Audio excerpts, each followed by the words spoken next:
I wanted to come on here and I wanted to be really upset, but I just got some good news. All right. So, I mean, maybe that's a sign from God because I was going to be negative this morning. We was going to start off negative, but I got some positive vibes going. I knew it would come around. All right. It's the San Francisco 49ers morning show. Let's go. Intercepted.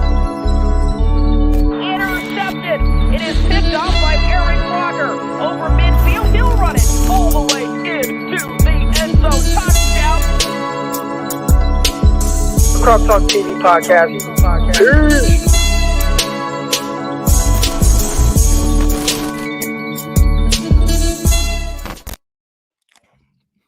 I tried to eat that hash brown. I guess I didn't eat the hash brown fast enough. Good morning, everybody. Welcome to the San Francisco 49ers morning show. I'm your host, former NFL and AFL defensive back, Crocker. Still eating that damn hash brown. I see the flames coming through. 5 flames for everybody. Let's make sure we're doing good. How's everybody's mental? How's everybody doing this morning? I'm not going to lie, guys. I came on here with the mindset to be negative. And before we got started, I got a really good text message from my wife. I'm still going to be negative, but my vibe is much better now. Well, okay. I'm over here spitting out hash brown. Chester, what's going on, bro? 1 star? 1 star? Come on, what's good with that? Okay, I got the flames. Here we go. Here we go. Croc Talk always eating and drinking. I know that I am I think I get bored. When I get bored, I just snack. I think that's what's going on here. This guy to get fired. Hey, we're finna talk about all that this morning. But again, make sure if you haven't already, hit that like button right now. Helps with the algorithms. Get people in this show. Make sure you guys subscribe if you're not already subscribed. If you're a first-time listener, a lot of times when I start off, I go off on some other stuff. But we're going to circle back to 49er football. Don't worry about it. Appreciate everybody that's in here, that's up with me this morning. I really consider all y'all family. I consider all y'all family. I've noticed now we have like this core group of people and core group of guys that call in and stuff like that. And to me, that's really dope. That's really dope. It's almost like a community. That's what it is. I appreciate that. And it's going to grow. It starts with y'all. It starts with y'all hitting the like button. And let's continue to grow this community, man. Appreciate it. I appreciate you. And I appreciate the support for the show. Hey, and your guys' contributions is going to go. Okay. I don't know if anybody in here wants to intern, but I'm going to need an intern because I think some of these episodes, I'm going to have other little shows on here, need to be chopped up. And so if anybody's looking to intern, you know, low prices, but, you know, we get some contributions in here that can go towards the person that wants to help intern. Hustler of the year. Speaking of Hustler of the year, do I got the shirts right here? We got some hoodies coming out. Let's see if I have it on here. It's on my other phone. I probably should get a camera. I'm streaming off. So what I'm pointing at right now, that's one of my phones. And then I have this phone as well. And the sucky thing is when you have 2 phones, which really that's my business line. But sometimes I don't know. It's hard to explain. I might have one thing in there and I think it's in this phone, but it's not in this phone. But we got hoodies coming out. And I like that you said Hustlers of the Year because let's see if I can get to it.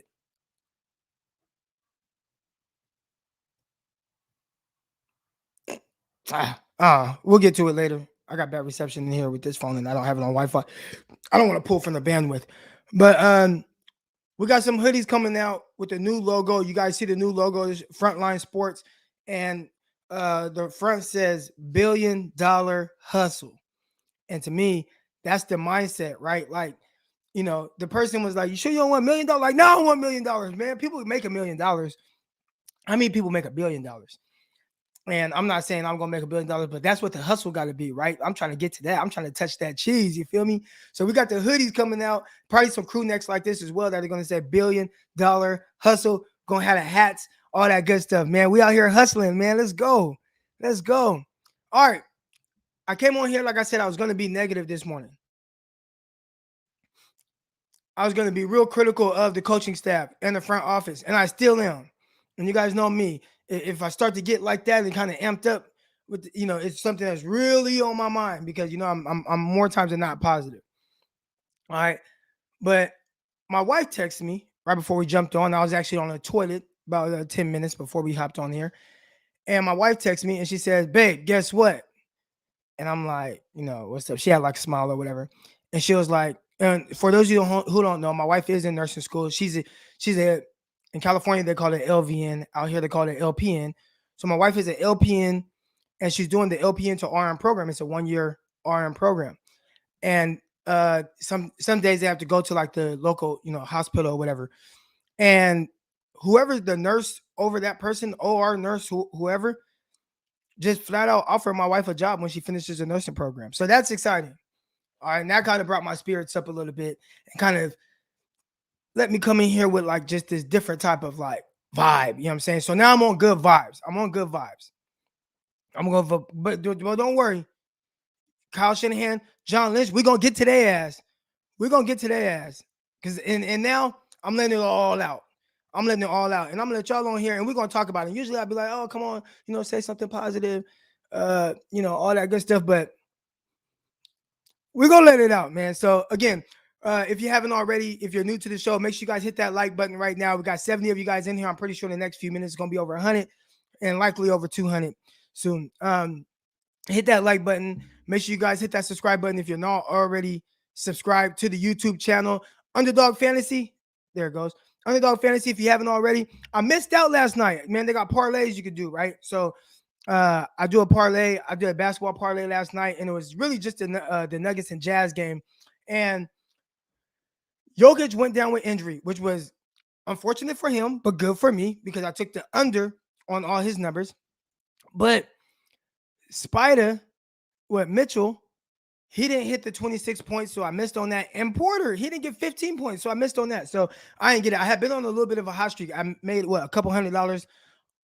Just putting in $5. I be doing $5 parlays, and I do like 5 or 6 different things with these guys over unders with their stats, and I've been making some cheese. So I risked $10 over the last couple of days, and I made a couple $100. So Underdog Fantasy, you guys can get it on that too. Make sure you guys download the app or go to Underdog Fantasy and use promo code Crocky. That's CROCKY, promo code Crocky. All right, let's get to the ass, man. I got the text message just so I can make sure that my thoughts are like structured. All right, I didn't want to come in here and kind of be all over the place. You guys know I sometimes do that. So let's talk about. I got the notes right here, and the top of the notes, the title of my notes right here says "Ripping the Front Office." So I meant business. All right, and I see you guys in the comments. I appreciate everybody. Make sure you guys hit that like button. So let's start from the beginning. All right, we're going to start from the beginning. Now, if you have been listening to me,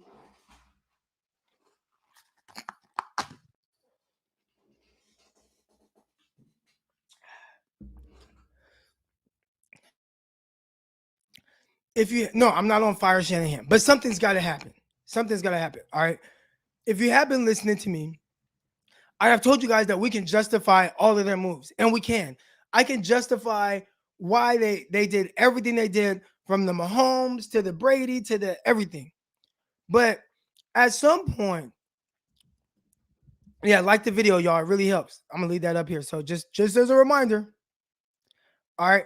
So appreciate that, Daniel G. DG. All right. But at some point, we have to hold them accountable when the bad decisions don't result into positives or wins and whatnot. All right. So let's talk about this front office a little bit and some of the decision making. We're going to go back to the very beginning. And in 2017, they were taking over a terrible roster, their worst roster probably in the NFL. It was really between the 49ers and the Browns. They were a mess, both teams. All right. Now, they made the decision that they weren't going to look into the quarterbacks. And I get it. I even heard Kyle Shanahan talk about it, and he said, Kyle said, nobody had Mahomes as a top 5 quarterback at the time, and the 49ers were to pick in top 5. And it's like, you know what? I get it. But what the fuck, Kyle? You are the offensive genius. You're supposed to see through that. I saw through that. Eric Crocker saw through that. I could share my screen and show the tweet right now. I've talked about it before. I said, with a lot of these guys coming out of college, their offenses and stuff are weird, but all you can do is go off of upside. Patrick Mahomes has the most upside in this class. That's my QB1. That's the guy we have, Patrick Mahomes. Most upside in this class. I got the tweet. That's a good thing about Twitter. You can go back and look at my good and bad takes. That was a good one. All right. So, Kyle's supposed to be the offensive genius. He didn't see through that. He wanted to get Kirk Cousins, and I get it. Kirk Cousins was scheduled to be a free agent the following year. Obviously, they ended up like tagging him and then trading him or whatever they did. But it's like, okay, I get it. You wanted Kirk Cousins. But at the end of the day, whether you pass on Mahomes and Watson, and that's not the worst part. The worst part is you did not look into them. You did not really look to evaluate them. You were so stuck on Kirk Cousins. And I get it. I understand it. As a first-year head coach, I get it. But at the end of the day, we got to start holding them accountable for all of it. And this, let's just hang tight with me, y'all, because it's going to be a pile of them. All right? So that was strike one. You didn't even look into the young guys. And you weren't innovative enough from a mental standpoint of what you want your team and your offense to look like, that you couldn't even look into those guys and possibly pull the trigger on them, even though around the league they weren't saying that Mahomes was a top 10 pick or top 5 pick, but Andy Reid sure as hell thought so. Andy Reid traded up from pick 27 to pick 10. Again, Andy Reid traded up from pick 27 to pick 10 to get Mahomes. So clearly he saw something in him. And now let's talk about Andy Reid for a second. And I'm not saying that it's been all great, but he's had a lot of success in the NFL. Only one Super Bowl, but a lot of success. All right. He runs, in theory, a West Coast offense. In theory, he runs a West Coast offense. So and Kyle Shanahan, in theory, runs a West Coast offense. Now, they have different philosophies on how they want to run it, but some of their principles from a passing and timing standpoint are similar. Why did one see through the BS and say, you know what, I can design my offense around this guy and expand on it and do XYZ with this guy? But Kyle Shanahan was so stuck on Kirk Cousins and whatever else, he was focused on, that he didn't even look into these guys and see the bigger picture on what this guy could be. Whether it was Mahomes or the obvious one, Deshaun Watson. That was the obvious one. All right. Deshaun Watson was the obvious one. Patrick Mahomes, I liked him. I love the upside. You can miss on the upside. Deshaun Watson, that was the obvious one.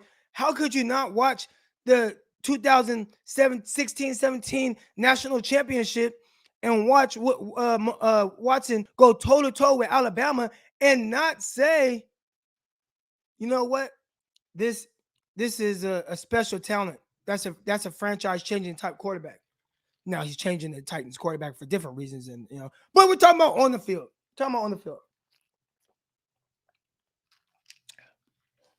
Listen, where's that? I see it. Andy Reid didn't start off great, clock management issues, but he was always a good leader. And to me, it's just about the mindset and the thinking. Clock management and stuff like that. Here's the thing about clock management. We can point out all the times when somebody does something bad with clock management. There's probably 100 other instances where they did good with clock management, and because it was good, nobody talks about it.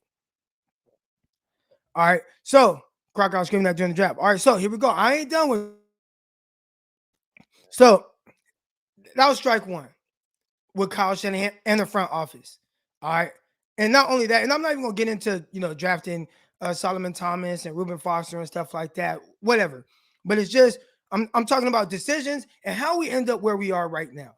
All right, so. Passed on Watson, passed on Mahomes. Again, I get it, and I could justify why they did it. But at some point, we got to start holding them accountable for what the ultimate results are 5 years later. So you did that. You're supposed to be an offensive genius. Didn't look into the guys that can really expand on your geniusness. All right, I don't even know if that's a word.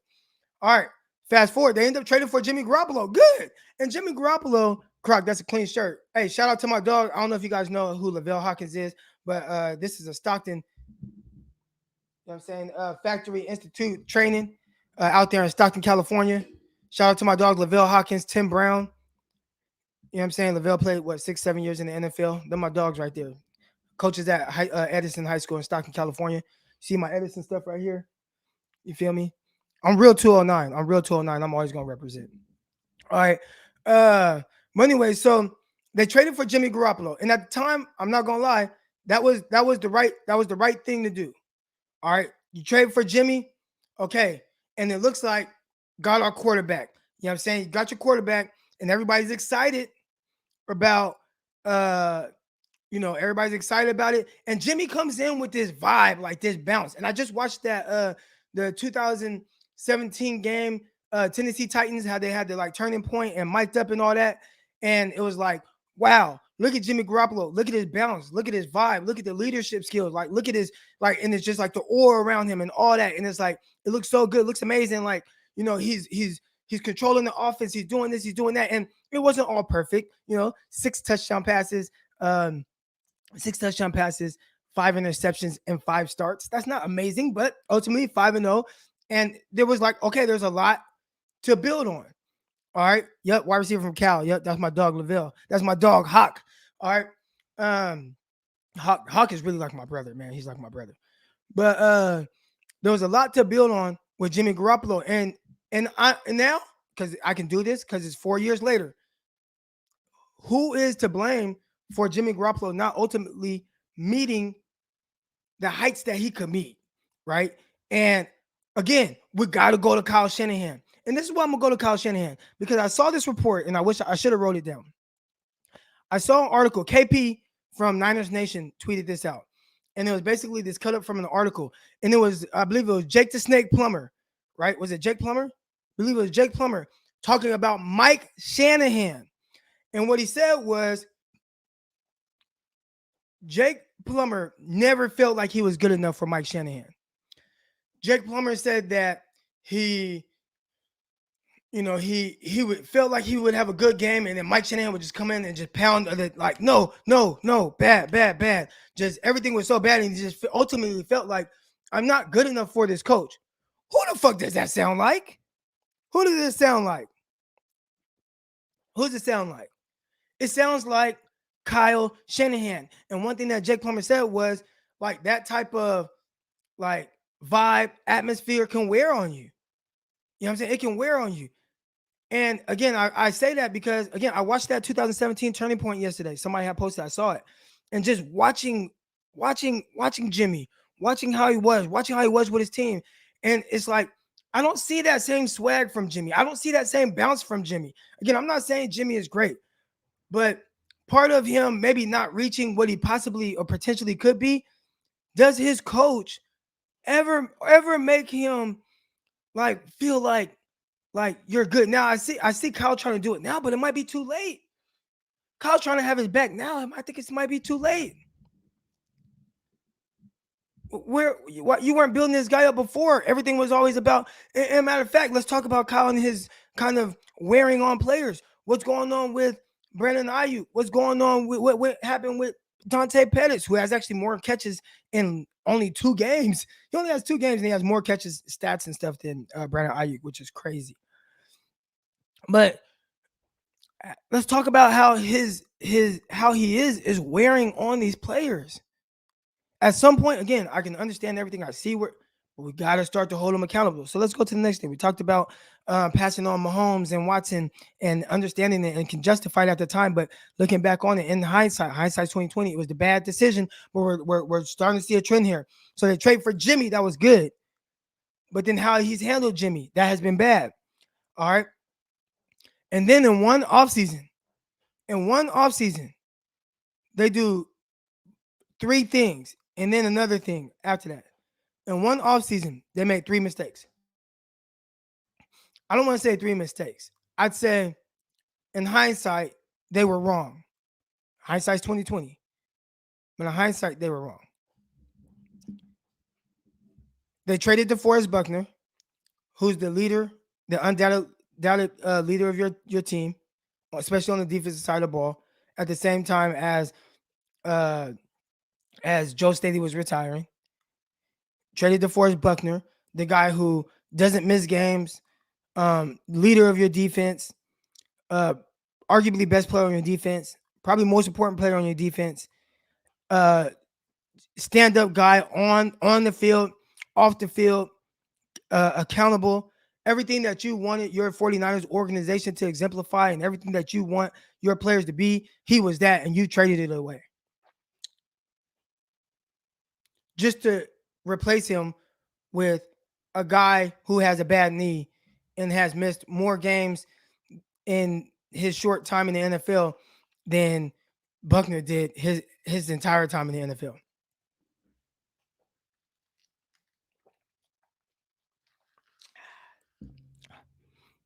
That was the first strike of that offseason. Trading DeForest Buckner. Second strike of that offseason, which I get it. And again, I can say in hindsight, I mean, in the moment, I got it. In hindsight, were they wrong or were they right? They traded, they passed on Tom Brady, who wanted to go to you. I want to go to San Francisco. I want to be your quarterback. I want to go home. And they said no. Again, I can see why. 49ers just coming off of a Super Bowl appearance with Jimmy Garoppolo. He was just coming off an ACL. He's only going to get better. I get it. But at the end of the day, we still got to start looking at things and how they're kind of piling up to get to where we are right now. All right. Brady wanted to go to 49ers. He wanted to be a 49ers, and he wanted to retire a 49ers. A 49er. And he's not. And he's, he got Tampa looking like, goddamn. Again, I'll tell you what I thought about Brady at that time. I thought Brady was falling off.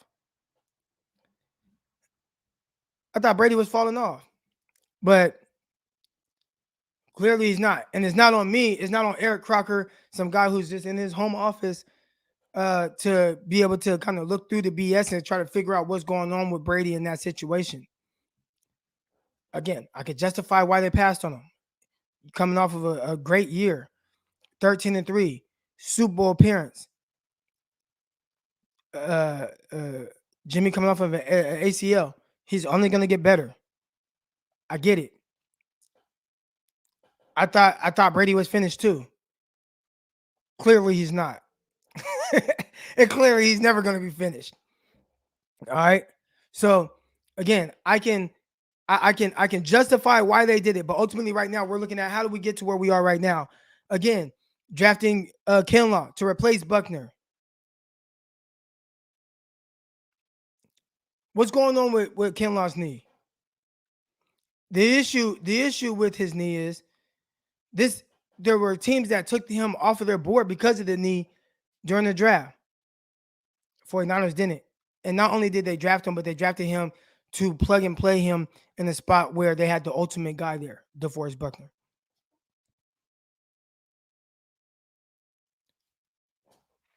That was unfortunate. When I was against them drafting an interior defensive lineman, I did see a lot of people that liked the Kinlaw pick. I saw people that wanted the 49ers to draft Kinlaw. I did not like it because from a philosophy standpoint, I just thought, why don't you just move Armstead inside? That just what seemed to make sense to me. And again, if you guys are new to this show, typically I'm not this negative, but I just had a lot on my mind. That leads me up to this past offseason, the 49ers not accepting a trade for Jimmy Garoppolo. Now, I did just see the thing that said it wasn't a formal offer. They were kind of, this is what we're thinking about doing. I think that if the Patriots were thinking about giving up a second, if they were even thinking about it, they were thinking about giving up a second for Jimmy Garoppolo. You have to pounce on that. All right. There's been this New England Patriot philosophy, and I've noticed it with Belichick, and it's a theme. It's a common theme with Bill Belichick. He gets rid of guys a year early as opposed to a year too late. All right. Let me repeat that. There's a philosophy that Bill Belichick carries. He gets rid of guys a year early as opposed to a year too late.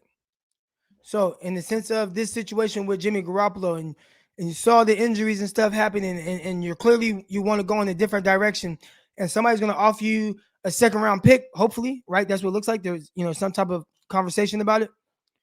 You have to you got to let them go. You got to let them go.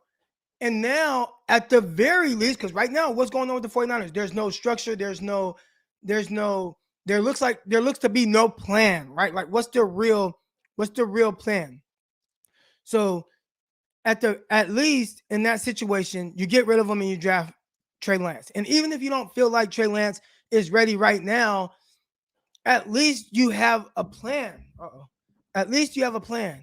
And you have an idea of what you have to do, what you need to do, and what needs to be done, right? What I mean by that is, okay, Trey Lance might not be ready. Let me get a veteran behind him, and he's just going to play. And we're going to just play through that. And that's going to be the plan. We're just going to play through that, and we're going to be better down the line for it, right? So we're going to play them. Regardless of the ups and downs and what it looks like, maybe they want to ruin them because sometimes that can happen. But from all the accounts, although Trey Lance was a little green in the sense of repetitions, he's a high-level guy. He's sharp. Let him play. He'll figure it out. And we saw that in training camp, in preseason. We saw good, we saw bad. I think we saw enough that we could build on, right, in the preseason. I mean, his second under center snap, he threw an 80-yard touchdown. His first snap, they dialed up a deep shot. He didn't feel comfortable throwing those deep curls. He rolled out, threw a strike to Ayuk on the move. The kid can play. But he has to, he just needs the reps. He just got to keep playing. But what's the plan here? And right now, it feels like there's no plan. Somebody asked if I watched Trey Lance. I've watched everything of Trey Lance. I've seen every snap, and this is what I'm responding to. Oh, what does it mean that he's not ready? Hold on, I'm going to respond to this. I've watched every snap. I watched every pass attempt at North Dakota State. There's a cut up. You can watch every single passing attempt. I also watched every snap with the 49ers. Every preseason snap, every NFL snap. What does it mean? Because there was one thing that he said. He is not ready. I'll tell you what that means. No rookie is ready outside of Mac Jones. Mac Jones looks ready. But aside from that, no rookie, whatever position you play, you're not really truly ready. But you have to kind of get thrown into that fire and go through your ups and downs. Look at Jamar Chase. All the reports coming out, dropping the ball, not getting the separation. These are all training camp, right? And they're like, damn, is this the guy that we thought we were getting? Like, damn. Comes into the first game, preseason game, he drops 3 passes, looks uncomfortable. Okay, yeah, probably not ready. Look at Jamar Chase now. Now, I'm not saying that would be Trey Lance. But what I'm saying is he looks like a generational talent now, right? I didn't think he was that, but look, he is. He's balling. You can look at him early on and say he was not ready. You look at him now, 100%, right? When it comes to Trey Lance, you got to understand what you're looking at, Jason Taylor, like the ball player. You got to understand what you're looking at, Jason, and everybody else. All right. So when it comes to Trey Lance, what's the when you say he's not ready and anybody else? What's your standard that you're looking for from a rookie quarterback?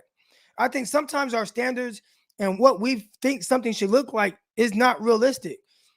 My standards for a rookie, so when I say he's ready and you say he's not ready, which Quincy Avery, who's actually his quarterback coach and he works with a lot of quarterbacks, says no rookie quarterback is ready to just come in and play. And he thinks that all rookies should sit. And I agree.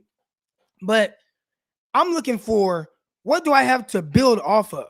That's the main thing. What can I build off of with this kid and get him to get to where I need him to be? So is he ready to just be just this lights out starter? No, 100% not. Does he have things that you can work with and build off of to potentially get him to that point by even the end of the season? If he starts week 1, yes. Has he shown the ability to do those things? Yes. If he's not ready, what is Jimmy Garoppolo? If Trey Lance is not ready, what is Jimmy Garoppolo?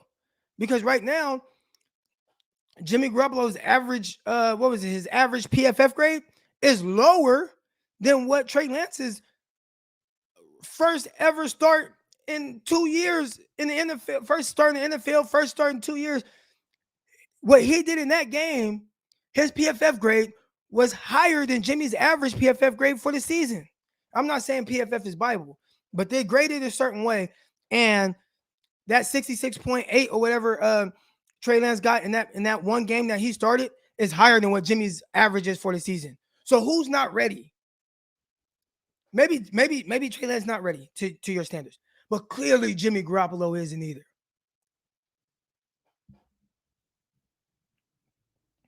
So that's all I got to say about that. I got a contribution here. Hey, Croc, do you think Kyle is worried about Trey developing bad habits since he's so green? Big issue with Trey is he doesn't slide. Definitely. I think anytime you go into a season, and I appreciate the contribution, Gabriel. I think anytime you go into a situation with a quarterback, I think the main thing is you don't want him to develop bad habits. And we've seen that happen with guys, especially bad teams. Now, what is this 49ers team? And I think that could help. Does he have good structure, good environment, and good coaching to, good players around him to where he doesn't have to necessarily create, have just a lot of bad habits. I think regardless of when he ends up starting, there's going to be a certain level of ups and downs that he's going to deal with regardless. You know what I'm saying? So about not sliding and stuff like that, that's something he's going to have to learn to do. Josh Allen had to learn to slide. It took him getting his head knocked off against the Patriots and getting knocked out the game to where it's like, okay, maybe I should start sliding. Josh Allen started sliding. So, yes, I think you're always worried about someone developing bad habits, no matter what position, quarterback or another. I think quarterback is the most impactful position, especially when it comes to kind of developing bad habits and whatnot, rushing through the process and things like that. You want things to happen organically, and the mental thing, get to slow down for him. I think a lot of times when you develop bad habits as a quarterback, and we'll talk to a quarterback guy, but I think a lot of it has to do with just the game moving too fast. And I think that could be the case. That could be the case for him. Well, how does he get through that? How does he play through it? How does he improve on that? If it's just sitting, then all right, just sit. But it sounds like while he's sitting, he's not really getting reps in practice. So I don't know. He's scout team in practice. He's not even running their offense. I appreciate your contribution. Here we go. Okay. I appreciate the contribution. I mean, I appreciate the comments, Jason. And this is not me getting on you or anything like that. This is just me telling you my thoughts and what I thought. So I was reading the comments. My bad. Kind of slowed me down a little bit. So be real, man. Coming into the season, did you think we should have started Trey Lance? I said yes. And it wasn't just coming into the season. It was just coming into the process. Because, and this is my mindset, and I could be wrong, and I don't think Kyle could think this way. Again, I talked about Kyle. I don't think he could have thought this way. But my thought process was, I don't think we're just this Super Bowl team with Jimmy Garoppolo. I think I felt like Jimmy Garoppolo, I've seen enough to know he needs a lot of things around him to be really good. I thought there was an opportunity to kind of salvage the situation and maybe get back some compensation for him, which clearly there was. And you roll with Trey Lance, and you roll with the ups and downs. That's me. I've never talked to Trey Lance. I've never met with him. I've never watched him in person. So I don't know what some of the issues were. But I do know one thing. In training camp, it sounds like he was playing terrific. He was playing terrific. And I'm going to touch on this too. I'm going to touch on this. In training camp, it sounded like Trey Lance was heading in the right direction and everything. I mean, and again, going against twos.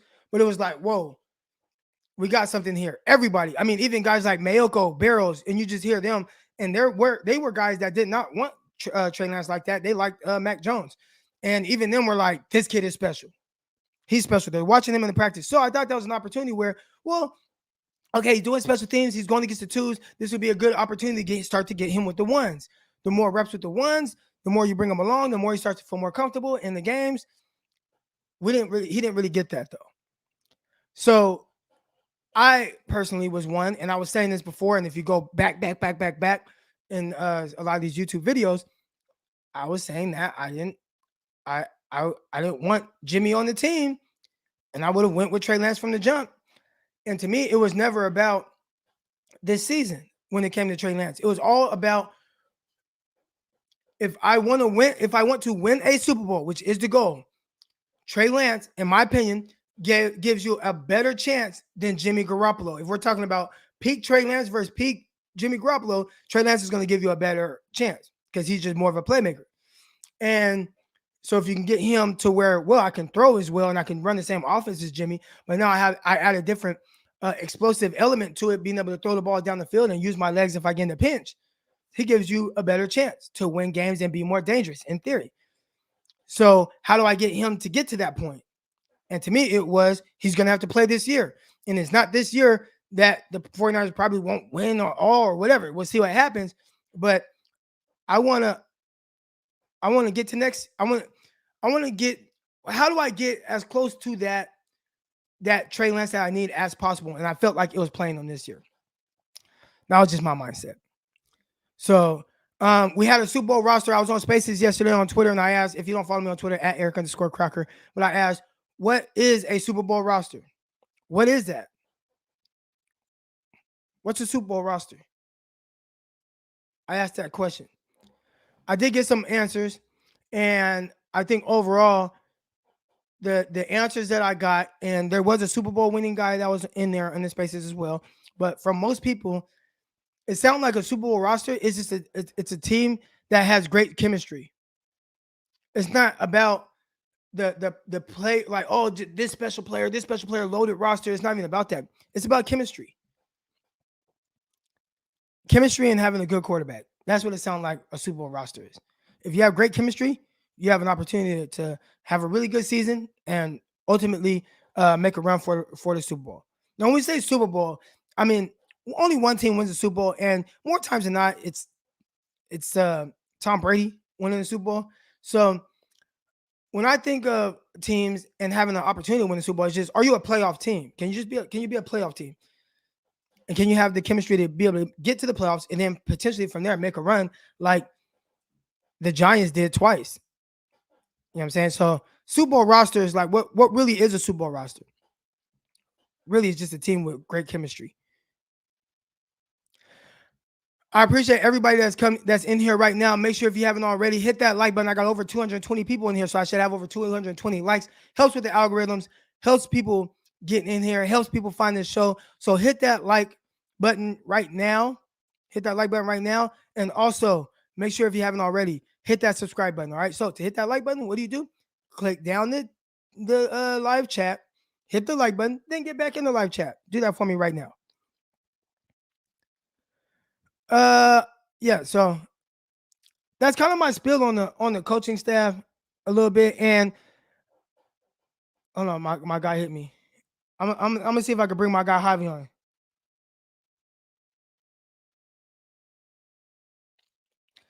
But and get Javi's kind of perspective on this. I know for some of you guys that follow the 49ers and content creators, I got Javi Vega, really good guy.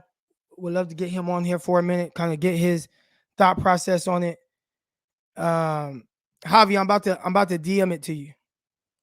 Hold on. And then eventually, obviously, I'll get the listeners on so you guys can come in here as well. Y'all know how we do. Get all the listeners on. Y'all don't want to just hear me talk the whole time and get my thought process on this.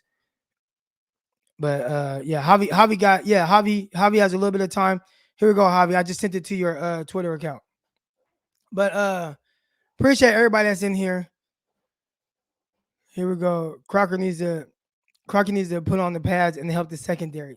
One, I can't help the secondary.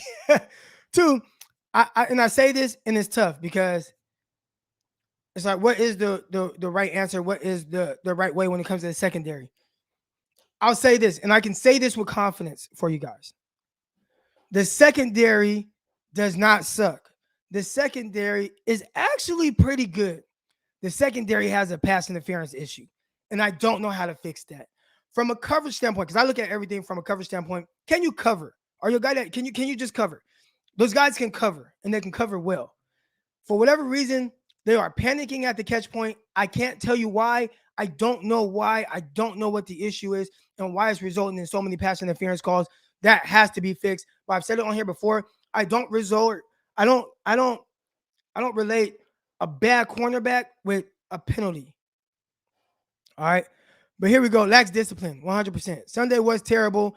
Sunday was terrible for the secondary from a penalty standpoint. Coverage standpoint, they have pretty good coverage. All right, but here we go. I got my guy Javi Vega on. What's good, Javi? What up, Croc, man? I just got back from San Francisco. That game was miserable. I was at the game. That game was, oh my God. Hold on. So real quick, Javi, I saw you kind of comment on it. If you guys haven't already, make sure you guys follow Javi on Twitter. What's your Twitter account, Javi? At Javier Vega _. And let them know where they can find all your work. Because Javi has his own podcast, is doing extremely well, has his own website and everything, all 49ers. So let them know where they can find all your work, man. Yeah, you can just, everything is at Fourth and Goal Podcast. We got a show coming up tonight, and I'm trying to get Adam Snyder back on. He was gonna go over some game film on the offensive line. He wanted to talk about Jalen Moore, who played pretty well, by the way, in absence of Trent Williams on Sunday. And then 49ersgoldmine.com. We got some more articles coming this week, hopefully.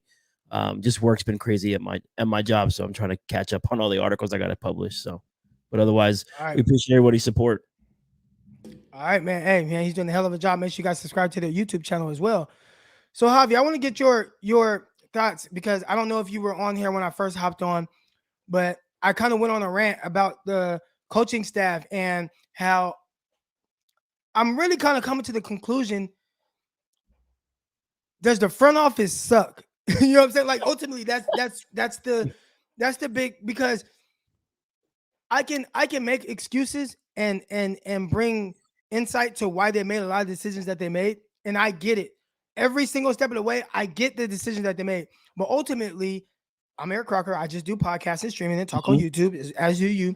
It's not on us to make the decisions. And when you add all the decisions that they've made together, and all of them that have led to the 49ers having one winning season in 4 years, and right now being 2-4, does the front office suck? And hold on. Here's a big question. Does Kyle Shanahan have too much on his plate? That's the question. Does Kyle Shanahan have too much on his plate? The answer is yes. You cannot. And this person said it too right here. Why Kyle has too much power. Yep. You know, that was part of the process. I don't know if anyone remembers. They discussed it when he's on with Peter Schrager and McVay. You know, he didn't want to go anywhere else where he couldn't get a 6-year contract, couldn't have a top 5 quarterback, couldn't have this kind of control, this, that, and the third. Kyle, you are a first-time head coach. Get yourself a GM who knows what he's doing with experience, right? This is part of why McVay's been so successful. He had less need, and what does he do? He goes gets Wade Phillips to be his defensive coordinator. Once Wade leaves, he goes and gets the guy who's the coach for the Chargers now. He finds other guys to help him out. Kyle feels like, let me go to first-time DC with Robert Saleh. I'm going to get a first-time general manager, John Lynch, and guess what? Everything's going to run through Kyle Shanahan.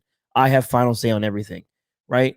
That doesn't make sense. Now at this point, you've made so many bad decisions because to me, he just seems stubborn. He seems very stuck in his own ways. He looks miserable right now too. Like he looks miserable. There's no swag to Kyle anymore. He's just like going through the motions. It is what it is. It's my way or the highway with the Ayuk thing, the Pettis thing, even Ahkello Witherspoon. We heard all about the Ahkello stuff back in the day. Like he just has too much on his plate. Kyle, delegate some of these things. Right? Maybe go find yourself a better general manager. You know what? Get an OC. Kyle, be a manager of people. You're a head coach. You're managing your roster poorly right now. And I think the thing that's not talked about enough is the human element of this quarterback situation. You have a roster who's only won under Jimmy Garoppolo, yet you spent the better part of 2 off seasons trying to get rid of him. You don't think that has an effect on your locker room? Then you trade away DeForest Buckner. That's another hit. Joe Staley retires. That's another hit to your leadership and everything else. How can guys look to you, Kyle, for some source of confidence and everything else when you keep making these dumb mistakes and or not being very transparent all the way through? Because I think this offseason was just enough to say, yo, Jimmy's not the guy. The locker room's with him, but yet you don't want this guy. Like Steve Young said it best, like you should have ripped this off a long time ago. with Do Jimmy's you think situation. Parag Marathe has too much power? Absolutely. Who's the common denominator in the last 8-9 years? It's Parag. It always comes down to Parag. What is his job, right? People are like, oh, well, he does the contracts. The Rams just cleared a whole bunch of cap space.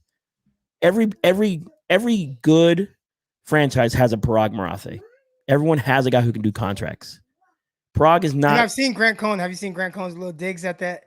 Yeah, it's like, come on. I've seen Grant Cohn like, yeah, he's like, oh man, like it was somebody that moved money around, and they're like, oh, I thought only Parag Marathe could do that. It's the So truth, though, right? Like it's the Niners now. The Yorks are all about the bottom line. They want to make the money. Like they're making money hand over fist at Levi's. Bro, I spent $40 on tacos on Sunday. Tacos, $12 beers, right? $60 parking. You got they sell like crazy, right? But they're cheap in other ways, and they try this money ball situation with their draft picks. Oh, let's go take this injured player because we see value in it. And it's a carryover from the bulky situation. It's been something they've done for a while now, and it's getting annoying at this point, right? Their whole process on injured players is it drives me nuts. But yes, to your first question, Kyle has too much on his plate, and they need to figure out how to delegate other things for him. Maybe let McDaniels call plays for a couple weeks, Kyle. Kyle, you get your locker room back in check. Like, get that locker room back in check because you threw a ticking time bomb in there with Trey Lance. That's what he did. That's exactly what he did. And I think it started the minute they tried to go after Stafford and then Wentz and then Aaron Rodgers day of the draft. Like Trey Lance to me feels like plan Z at this point.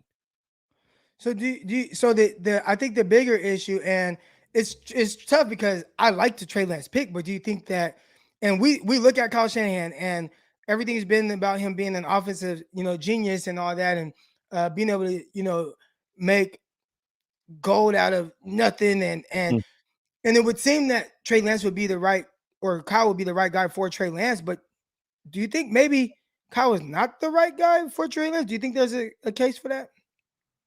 I don't know that Kyle's not the right guy for Trey Lance. I just think what's going on with Kyle right now is his plays look fine to me, right? We turn on the tape, the plays look good. It's the sequencing of the plays. Like after the turnover on Sunday against the Colts, you run one with Mitchell for 12 yards, and you have 3 plays after that and no gain. Like, that didn't make any sense, the sequencing. As far as developing Trey, I don't think there's any other. I mean, obviously, you go with McVay, Stefanski, LaFleur. Like, the offense is QB friendly, so you should be able to get the most out of Trey with his current limitations as a rookie in this offense. So that's why me and you agreed. Like, I'd rather deal with the inconsistencies of Trey Lance as a rookie than the inconsistencies of an 8-year veteran who's making more than rookie mistakes at this point. Like, they're inexcusable mistakes. So it's just, I think Kyle ultimately is the right guy. I think he is in a funk and he doesn't know which way to go because he's trying to manage a locker room who really likes their quarterback, Jimmy Garoppolo. They like the person, right? While also trying to develop a rookie quarterback that hopefully he liked enough to take him. So it's just. Hold on, I want to respond to this. This is a whack ass fan base. Y'all always quoting Grant like he's something more than a troll. So I appreciate the comment, JC or Jacob. Grant Cohn. I like Grant Cohn, and this is why. And everybody, you can feel how you feel about him and stuff like that. And I'm not one that really watches his show a whole lot or anything like that. But the thing I like about him is you can't. He is him, right? He's figured out his niche. So whether you feel like it's a troll, which I think it's a troll too, I think it does. Grant Cohn does a ton of trolling. Yeah, I think so too. But I also have heard different things from the media, and I'm me, I'm just in between, right? I don't go one way or the other with things. I'm not a takey person. My guy Chris, he's probably in here listening right now. He was telling me like, Croc, you got to put together just these clips where you're having takes. And I'm like, dude, I'm not a take person, right? That's what like the guys like Grant Cohn and them do. I just talk about this stuff and from my mindset and try to see it from the front office perspective. But Grant Cohn is more of a take person, right? He's a hot take. And I think some of the stuff, and really if you watch his show, it doesn't come off as harsh as when he tweets it out. Especially if you meet him in person. I think that's when I started liking Grant. When I didn't know Grant in person, when I was just, on here, like I was just like, this dude's hella annoying. You know what I'm saying? Like Grant Cohn's hella annoying. But once I met him in person, because I have been at a bunch of different times credentialed by the 49ers through training camp and some games. When I met Grant Cohn, I'm like, dude, you're nothing like how you tweet. Yeah. So that was when I started liking Grant Cohn. So then now I just kind of see like the Grant Cohn that you see is kind of a troll, but that's kind of a character. But that character and what that has done for his platform on YouTube, which he really changed the game with that for the beat writers and everything, and how much it has grown, people tune in whether they like him or not. So they tune in, the subscribers, he's probably close to like 50,000 subscribers or whatever it is right now. He supports his family off of that. He's balling, like he's doing his thing. So I can't knock that. And anybody that has a hustle and they figured out their niche, whether you feel like it's a troll or whatever it is, it works for him. And kudos to him for that. So it's not no groupie stuff because I don't kiss nobody ass, but really recognize real. And I see what he does. I see how it has worked for him. And like, that's cool. So some of the stuff, yeah, he's trolling a lot on Twitter. But again, that's just the thing. So I'm not going to talk about him anymore. I will say this. A lot of people hate him though, because we had him on our podcast. We had him on Locked On 49ers. And the crazy thing is, for as many people that hate Grant Cohn and people are like, oh, I'm not listening to this, it was probably our most listened episode for over like 2 months. It's like a hate listen. And we get a lot of this. I mean, and when I say we get a lot of listeners on our daily podcast on Locked On 49ers, I'm talking about thousands and thousands and thousands and thousands and thousands of listeners daily. And even then, that was the most listened to podcast for a while. It might still be the most listened to podcast. So because you either love him or you hate him, but a lot of people tune into what he says. So appreciate you with the comment. That's not a dig at you, Jacob. I'm just kind of elaborating on your comment there. Yeah, and and with Grant, I think what I appreciate with Grant is he's willing to ask the questions that we want to have answered. Right? Everyone is throwing these meatball questions to Kyle and John just to not piss the 49ers PR off, right? Like at some point we should hold these guys accountable, like for their mistakes over 5 years. Kyle has a losing record. Like your record says who you are. Kyle, you are a losing coach at this point. Why have you made all these mistakes? Why is this happening? Why is this? Why is that? Ask these questions. Lombardi, Mayoko, Barrows, please ask these questions.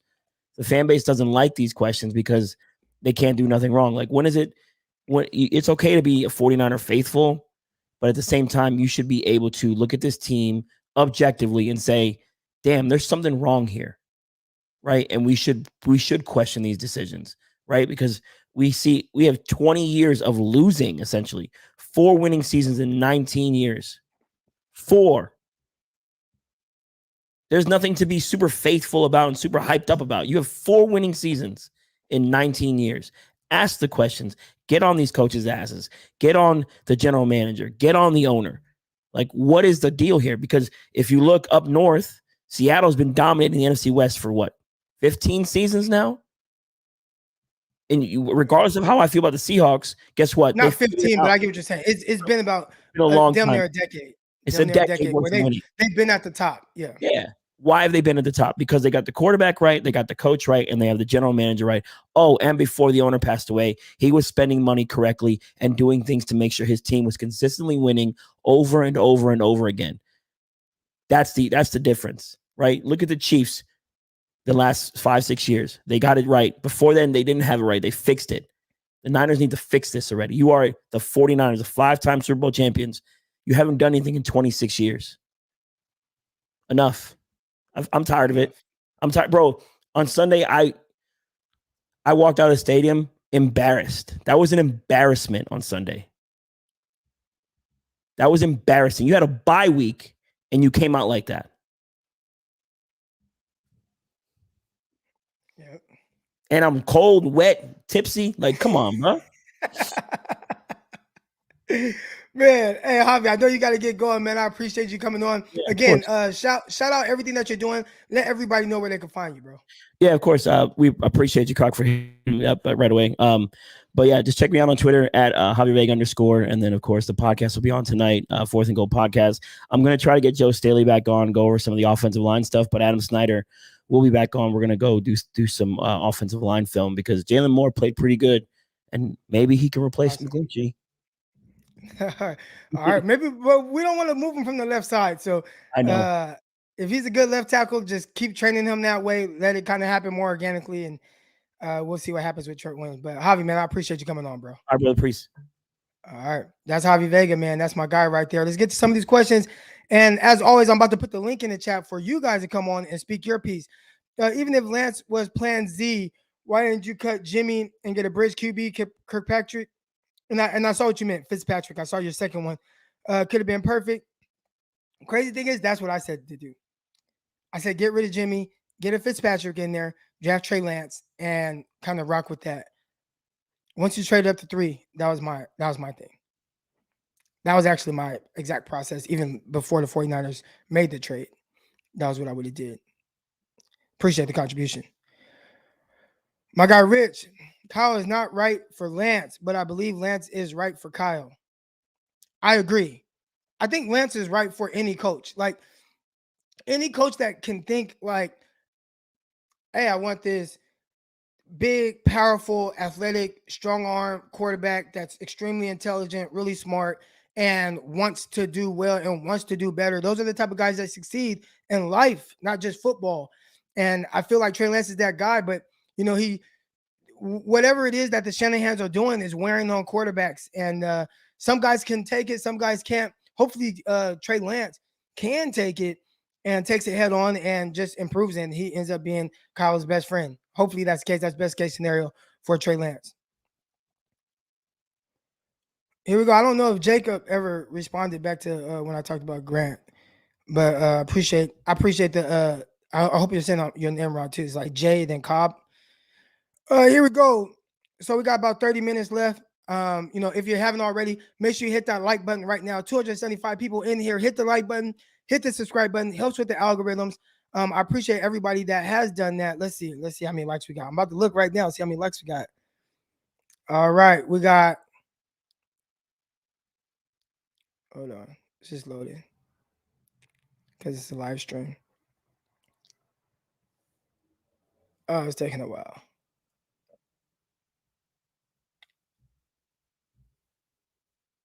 I don't know how many, but anyways, however many likes we got, make sure you guys hit that like button, hit that subscribe button. Helps with the algorithm, helps people get in here, helps people find the show, and we're in here every morning. And I know, a lot of you guys, I've seen you guys. I look at everybody kind of like family. You know what I'm saying? I kind of look at y'all like family, because we're in here. It's like a community. So again, 155 likes now. So go ahead, man. Hit that like button. Oh, y'all, I appreciate it. There's 155 likes right now. We got 270 people in here, so we got to get those up. Yeah, hold on. Here we go. Never forget, Grant thought Nick Mullins was the second coming of Jesus Christ. I know, right? And those are things where it's like, Grant, are you trolling or do you really feel like that? Because clearly that wasn't the case. Clearly that he wasn't that guy. Dre only one in here with the brand Cone's a snake oil salesman. I could see that perspective. But for whatever he is, and this is the part that we have to be able to separate things, right? Whatever Grant is, he's good for business. Whatever he is, whatever you feel about him. Again, there are some people that ask, like, what episode was that? We record daily, and we're several weeks into the season, so you're gonna have to go back. I don't know, 40 episodes or something. But it was like in training camp. I believe we had him on the Locked On 49ers podcast. If you haven't already, make sure you guys listen to the Locked On 49ers podcast with myself and Brian Peacock, your daily 49ers podcast, 5 days a week. And listen, we got thousands and thousands and thousands and thousands of listeners every day, which is crazy. But the numbers do drop off when the 49ers start losing. So they say 49ers faithful, but 49ers start losing, them numbers start going down a little bit. Put the link in. Folks cried too much over Grant. I can't find that link, bro. It would take me forever. It was way like in preseason or something like that. I don't know how this kind of turned into like a Grant Cone thing, but the fan base needs Grant. He keeps it real and it doesn't blow smoke. I do think there is a certain level of him trolling, but there also is another element of him that, in a sense, like keeps it real. I don't know. It's a thin line, though. It's a thin line. Croc, your show is dope, fam. I'm all in no matter what. I appreciate that, man. I appreciate that. I appreciate the love and the support. Oh, my bad. I thought I put the link in. My bad. I didn't hit send. All right, there we go. There's the link. So you guys feel free to join. Now there's not 27 likes. You might have to refresh that. You might have to refresh it. There's probably over 170 now. All right, got our guy. And listen, and we got my guy coming on. Typically, this has been more of a quote unquote negative, but I feel like it was necessary. Negative, but necessary. Okay. Oh, they popping in. Let's go. Okay. So we're gonna have to do this. We only got like a couple minutes, so you kind of gotta get your take it in, and then we're gonna move on to the next person because we got like 6 people in here already, real quick. So again, usually I try to be more optimistic and good vibes about everything. Today has been a little different of a vibe, a little switch, but moving Thursday, Friday, I'm gonna try to get a quarterback coach on here with me and my guy Grant Cone. Hopefully we can get Quincy Avery. We're gonna see, but we got a lot of folks in here today. So here we go. You got to get your take, and then I'll respond, and then we kind of have to get you off a little bit. All right, so first person up, we got our guy Dion. What up, man? What's happening with you, Crocky? How you doing, brother? Oh man, I'm chilling, sipping on my little. I came on here, and again, I came on here, and I knew that I was gonna have a little bit more negative vibes, but my wife got great news before I hopped on here, so she kind of helped the vibe a little bit. She's in nursing school, most people know. LPN to RN program, 1 year RN program at the university. Okay. And she, on certain days, they have to work clinicals or whatever at the hospital, and she just got offered a job. So as soon as she gets done, boom, she's plugged right in as an RN. So let's go. Hey, need that money. Let's there go. we go, All right, man. Go ahead. What's your take, man? Hey, turn up. Congrats to the wife, man. Congrats. It's great for you. Ooh, we got 10 people in here waiting. Let's go. Y'all got some takes. Yeah. All right. Yeah. Let me stop there. Either way, like I said, congrats to the wife, man. Congrats. Tell her that all of your listeners and all of your followers are proud of her, man. You know what I'm saying? We back you like we back her. So appreciate it. You know what? Javi, bro, that's my dog. He's in our chats, man, and he gives us the 100% real. He tells us the truth about things, man. Javi really tapped in, so I appreciate him. When it comes to the situation that we're currently in, man, it honestly is just, you ever seen somebody just look sad? I always get on Jay Cutler. Jay Cutler was the saddest millionaire I've ever seen in my life. Every time he's at the podium, he looked like he was just like depressed beyond depression. That's what Kyle looked like on the sideline. Like he don't even want to be there. He's like, I'm just gonna call this play. If it works, it works. If it doesn't, it doesn't. Whatever. Yeah. So like for me, I'm like, man, it's a little crazy. Tripping. So for me, I'm looking at it from a standpoint of what do we do from here on out, man? Where do we go? We don't have much to look forward to. Kyle openly said basically that when we're mathematically eliminated from the playoffs, that's when you'll see Trey Lance. It's pretty much what he said. I know people don't like Grant Cohn, but like I've said, I didn't take that. That's not what I got from that. That to me, that's what I got from it. He answered the question. So he answered the question. So the question was, at what point do you play a guy based on just like I need to develop him? And his thing was when we are mathematically eliminated from the playoffs. So if it comes down to it, to where maybe, he doesn't feel like Trey Lance is quite ready to be out there, but it's like, well, we're out of the playoffs now. Okay, I could just throw him in there and we could just work to develop him however that looks. But that doesn't mean that he won't play him before then. If he feels before then that Lance is ready, then he will play and start him then. So Trey Lance doesn't necessarily the 49ers don't have to necessarily be eliminated from the playoffs, but like, if he isn't ready by the time they are eliminated, then he'll play regardless. Okay. I can understand your perspective. I personally stick with mine. I honestly think that's what he meant, strictly based on the fact that I don't like, you can't keep telling me that you developing a dude on the sidelines running the scout team with players that don't get on the field and an offensive line that isn't the number one.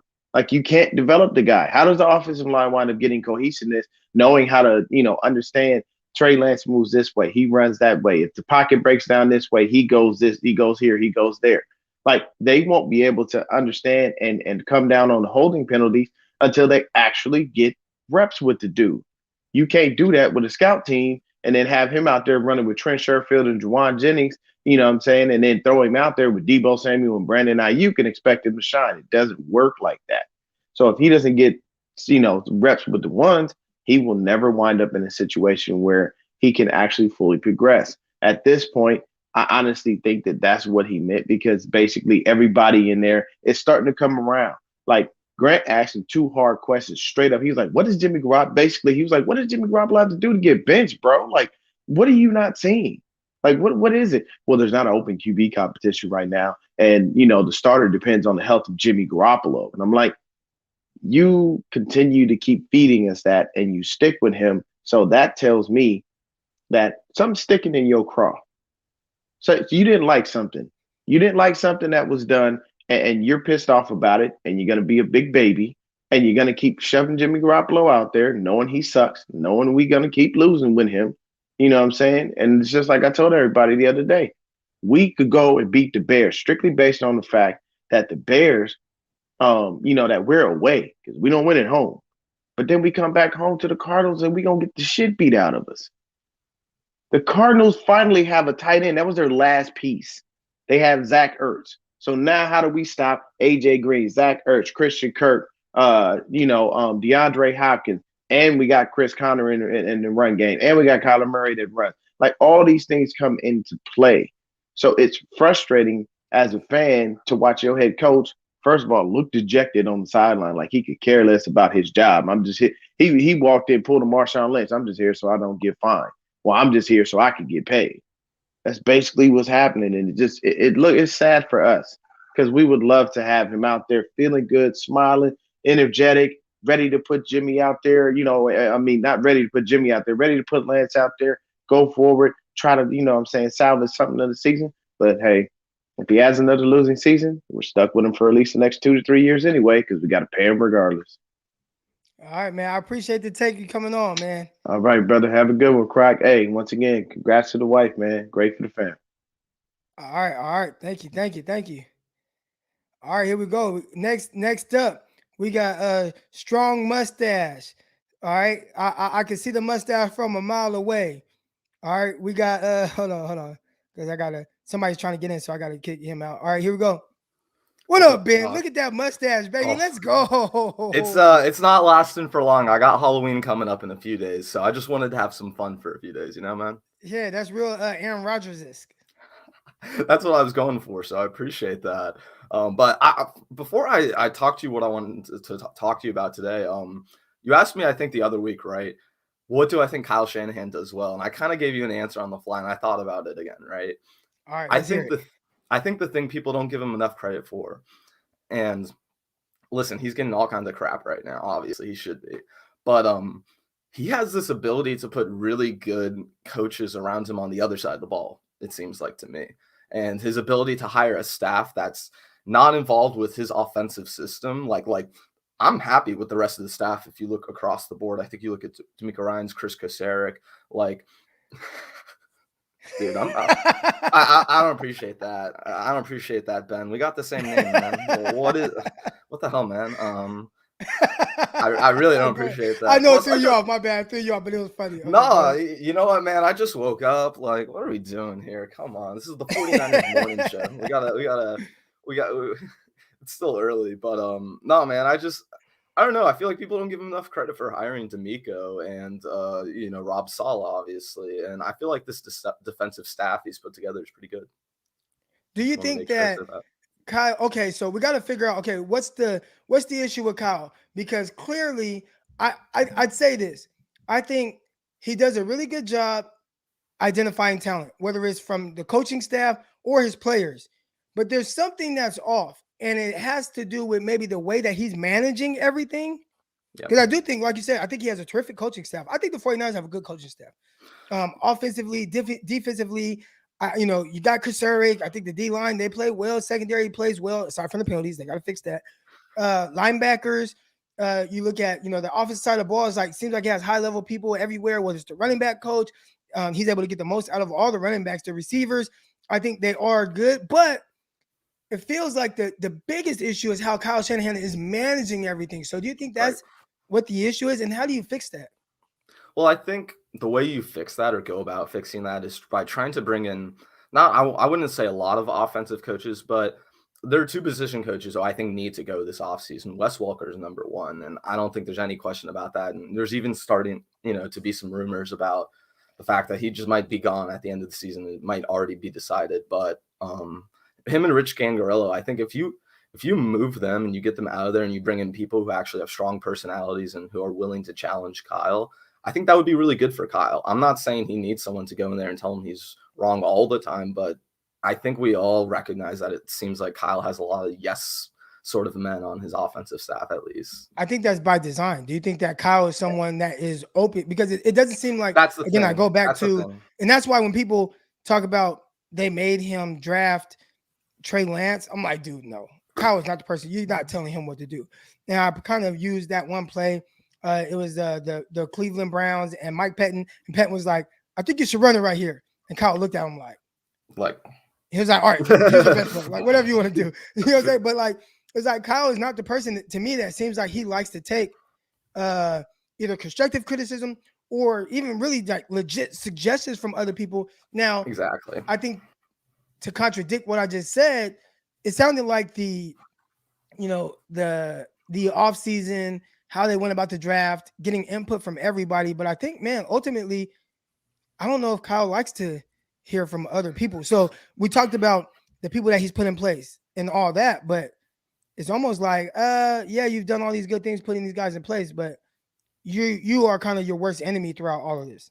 Yeah, and that's kind of the thing I've been getting back to. I think I figured it out over the bye week, and then after watching the game this week and just seeing everything with Buckner and everything that happened this past week, I feel like the 49ers, and it's clear to me, they gave Kyle way too much power. And now it's gotten to the point where it's a little out of control. And I don't know what you can do to bring that genie back in the bottle, because like you've been explaining, Croc, he's already built this organization the way he wants to, right? And he's put these people around him who react to him a certain way, work with him a certain way. And look, I said he does really well with the defensive side because I think, often he's not butting in with D'Amico Ryans and telling him, oh, you have to do this, or you have to do that. And he didn't do that with, or actually he kind of did with Robert Saleh. Witherspoon against the Dolphins. Remember, right. Witherspoon didn't play. Yeah. From what I understand, it was Kyle Shanahan's order to play Brian Allen and not Witherspoon when everybody thought it was Witherspoon just not playing because he was hurt or whatever. Then when things got bad, Witherspoon was like, okay, I can play now. From my understanding, it was Kyle Shanahan's orders to not play him. So we've talked about the mismanaging of players. Witherspoon seemed like, well, at the time it seemed like that, but the fact that he's not doing anything anywhere else, maybe he was right. I don't know. But I'm going to get the next person on. Ben, I appreciate you coming on. Yeah. I just want to leave you. I think you need to keep the stash. I think you need to keep the mustache, man. I might keep it after Halloween, but let me ask you this real quick before I get out of here. Why do you think Kyle is like going to the end of the earth to stick with Jimmy? That's the one thing I'm really confused by here.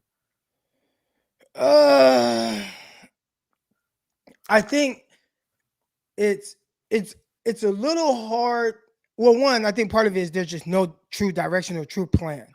Yeah, maybe he does have a plan, and maybe his plan is sticking with Jimmy Garoppolo. But I also think that a lot of Jimmy Garoppolo's ups and downs can be justified. Like you could say, well, he played well against the Lions, came out. Okay. Okay. The Eagles game, I don't know, wasn't good. Let's see if we can get back on track. Oh, the Packers game, he finished strong. I mean, we could have won. He scored a touchdown to end the game, but the defense led up. Oh, well, he got hurt. He came out sharp against the Seahawks, but he got hurt.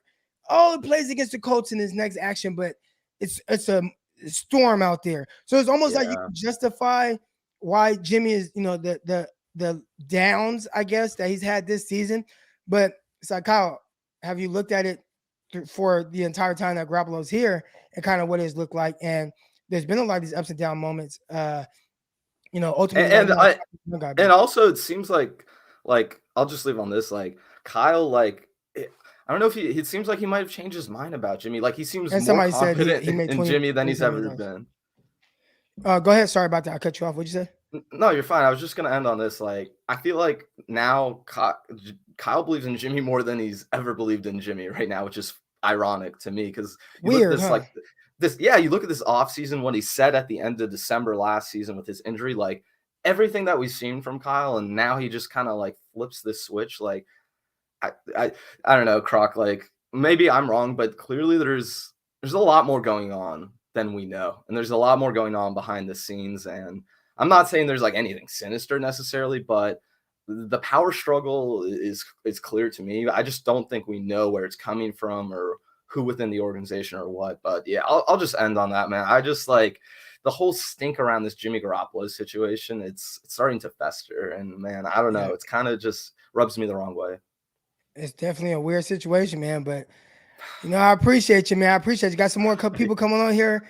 I see Jedi. He says he has a theory, but hey, keep the mustache even past Halloween. I will, man. Yeah. All right. Here we go. Next person up, we got Rich. What's up, Rich? How you doing, man? Good, Croc. How you doing? Oh, I'm good. Real quick, if you guys haven't already, make sure you guys hit that like button. Make sure you guys hit that subscribe button. And if there are questions that you want answered live, because the chat is going crazy, throw in that super chat, that contribution. I don't miss those. All right, but go ahead, Rich. So I just want to say a broken clock is right twice a day. And this organization is a broken clock. It was right 1 year in 2019. But so far, it's been broken around that period ever before that and ever since. So I don't know if you read or listened to anything that Matt Mayoko has been saying after this last game, but he's kind of off the bandwagon of Shanahan too, and I hope he puts Kyle Shanahan to the fire like Grant does. But one thing I wanted to bring out, and this was a direct quote from one of his articles, and this was on Jimmy Garoppolo. It says, "His play does not inspire, nor does his presence as a leader." So I wanted to get into the leadership thing a little bit. There is a serious lack of leadership, not only within the front office and the coaching staff, but there's a lack of leadership from the players. And I don't know if that's by design. I know that Shanahan was super close to Joe Staley, who was a leader, but they got rid of DeForest Buckner, who was a leader. There is no true leadership on this team as far as players are concerned. So it's going to be hard to right the ship because there's no one that can hold anybody accountable. The only one that could hold somebody accountable at this point in time would be Deebo Samuel.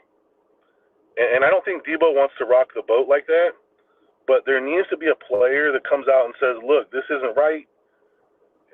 They need to be able to call out Shanahan. They need to be able to call out their own players. But how can you call out your own players if you yourself aren't playing that well? It's hard to do. You can't say, I demand this from you, but you yourself, if you look in the mirror, you're not giving out the same production. Where's Fred Warner been? He's got great leadership, but he's not. He's more of the quiet leader, I believe. He's kind of a rah-rah guy. I don't think he's kind of a rah-rah guy. He is, and he does the break down the huddle pre-game, all that gets everybody hyped. Yeah, but I think you need people that can hold somebody, that can hold other players accountable, and you just don't see that within this leadership group. And something Ben said just a minute ago, I'll touch on it. The whole Jimmy Garoppolo, Trey Lance situation, I think we're all frustrated by it, but the only reasonable explanation I can give is that Kyle dislikes rookies more than he hates Jimmy. Because we saw it all in the offseason that Shanahan was trying to replace him, but he was always trying to replace him with established players. But he had to replace him with a rookie. And so I think he would rather play, and he even said it basically in his comments. He does not want to play Trey Lance for the sake of development. But at this point, it's a lost season. It really is. It's not. So that's what you got to look at it from his standpoint. All right. And Rich, I'm going to get you off and get the next guy on, but I'm going to answer that real quick. But I appreciate you coming on, Rich. All right. It's not a lost season yet because we have to look at it from the coach's standpoint and from their standpoint. The 49ers are a game out of last place in the wild card or whatever. All right. So one game away from being a playoff team. So in their eyes, right now is not the time to throw in the towel on the season. And I agree. All right. Why my sweater looks so big? I agree. Right now is not the time to panic and start doing things. Like, do the 49ers need a spark? Yes. Is that spark Trey Lance or any of these other rookies? I don't know. But I do know that the season isn't gone. They just got to get on a little run. You got to win games. They've lost 4 straight games. They got to figure out, they got to take it one game at a time. That's always been my thing. One play at a time, one possession at a time, one game at a time. All right. You go and don't worry about anything else. You got to beat the Bears. You beat the Bears, you're probably tied for last place in the playoffs. So you're right there. And then you're going to have to just, you're going to have to try to keep stringing together wins. Right now, the 49ers have to find their identity. But if you guys want any glimmer of hope, someone said with your 2XL sweater, it's only a large. I don't know why it looks so big. Makes me look chubby. I'm not chubby. If you guys want any glimmer of hope, I have Will Blackman on in Spaces yesterday. And that Super Bowl team that beat the undefeated Patriots, at one point in the season, they lost 4 straight games. And they kind of actually backed into the playoffs and ultimately went on to win the Super Bowl. So, again, I think everybody looks at it from the standpoint of a Super Bowl roster. And I've been asking the question, what is a Super Bowl roster? What does that look like? A lot of the responses I got yesterday was, it's a team that has great chemistry. That's a Super Bowl roster. Right now, the 49ers don't have the chemistry. Can they find that chemistry? Can they find that chemistry? Can they get it together? Can they reel off a few wins in a row? And if they do that, I think the vibes around 49ers San Francisco change. Got a question real quick, and I appreciate the contribution. Fred Warner, during his press conference, said that he made a statement to the team following the Colts game. Got to watch pressers. There we go. Yeah, Fred Warner, he is the leader, and he's taking on that role. I love Fred Warner as a player. I think things kind of get magnified or made bigger than what it really is when you're losing. So when it comes to Fred Warner, I think he's still playing very well. I think he's flying around. I think he's still playing with that mind, that attitude, that feistiness. He's doing all those things. He's talking trash. He's doing all those things. But when you're losing, it's kind of like, where is he? I think the biggest thing between Fred Warner right now and previous years, he hasn't forced the takeaways that he typically does. Typically, we've seen the interceptions. We've seen him punch the ball out. Right now, when we haven't gotten that from Fred Warner. So I think that's the biggest difference. But I think in the sense of just who Fred Warner is, he's definitely been that guy on the field. I appreciate the contribution. Here we go. Next caller. We got Jedi. What up, man? What's good, bro? What's good, Crocker? How you doing, brother? I'm chilling. I'm blessed. That's good. So I'm real quick about Fred. I think Fred's doing all right, man. I think Fred is just, you're losing, and he's trying to do, as a leader, you sometimes try to do too much, and then you find yourself in a situation sometimes where, you're trying to cover everything because everything seems like it's falling apart, and you're just trying to do too much. But I think Fred's fine. But my theory is, I think when Kyle got here, Kyle was, with his guys, with the coaching guys, but he didn't bring in the scouting department. And I think we have to look at that. When they were in this offseason and they decided that they're going to draft a quarterback, they're going to move up, Kyle probably did say, I want Mac Jones. And maybe Lynch said, well, I want Justin Fields. And maybe the scouting department said, nah, we want Lance. And it came down to the end, and the scouting department won. So what happens is, I think in the offseason, the people like us start to see, wait a minute, this kid, Miyoko said it, Burrow said it, and this kid might have something. They might have gotten this pick right. And in the preseason, we as fans, we start, whoa, wait a minute, they might have gotten this thing right. So I'm thinking as Kyle, he's like, whoa, I can't let the scouting department let this get this pick right, because I have to be the person that knows everything. On offense especially, I can't. What if Trey Lance could be better than Marco Jones? I mean, Cal can't let the scouting department have that. Are you the boy wonder?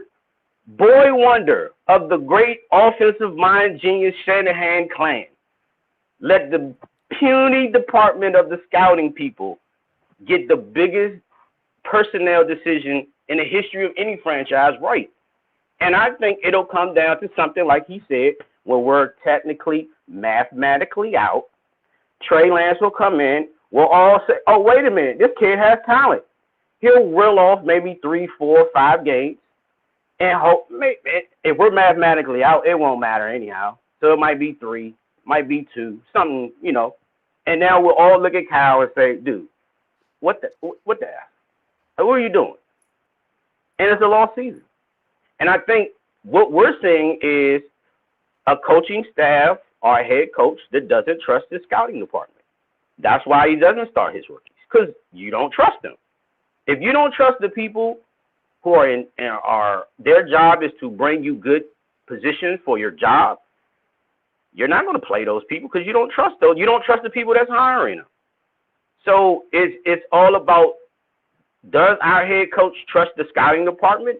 Is the scouting department even worth trust?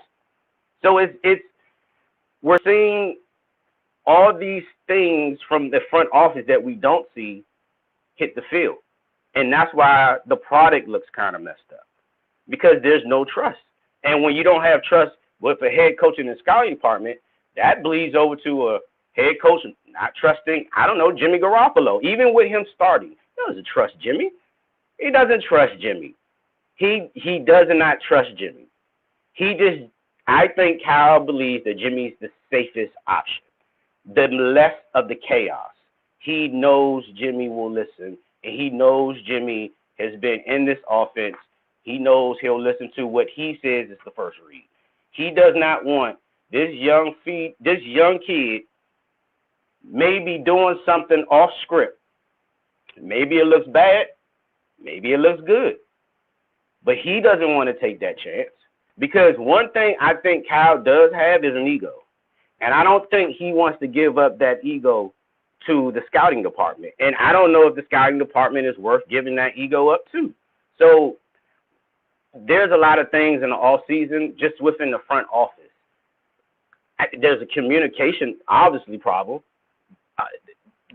that needs to be addressed. And I think that there's going to have to be changes within the coaching staff on offense, because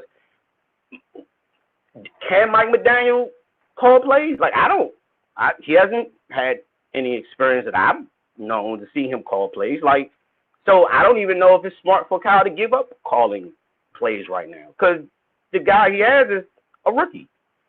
Maybe he could be D'Amico. I don't know. D'Amico seems to be, doing pretty good with the play calling, but I don't know. So in the off season, there's going to have to be a coming to church, and the only way we can get this turned around going forward is if Kyle has, in a sense, a coming to God. He's going to have to get a better communication. He's going to have to learn how to trust everybody, not just the players. Trust your front office. Not just Lynch. Trust your scouting department. Their job is to go get you guys to make you look good. So you got to trust them.